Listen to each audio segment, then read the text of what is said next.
अस्सलामुअलैकुम बच्चों, welcome back to my channel easy learn Urdu medium.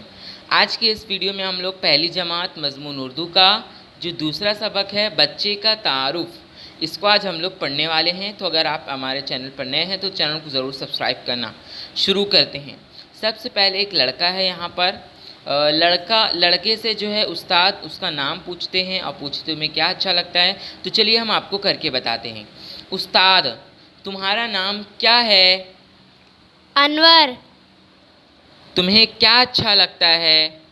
मुझे खेलना अच्छा लगता है। अब बाजू में एक लड़की है, उससे भी उस्ताद वही सवालात करते हैं जो अनवर से किए गए थे। तो चलिए हम लोग शबनम से भी वही सवालात करते हैं। तुम्हारा नाम क्या है? शबनम। तुम्हें क्या अच्छा लगता है? मुझे गाना अच्छा लगता है। तो इसी तरीके से अनवर ने और शबनम ने अपना नाम बताया और बताया कि मुझे क्या अच्छा लगता है और मेरा नाम क्या है, और उस्ताद ने उनसे पूछा। आप भी अपना नाम अपने उस्ताद को बताइए और उन्हें बताइए कि आपको क्या अच्छा लगता है।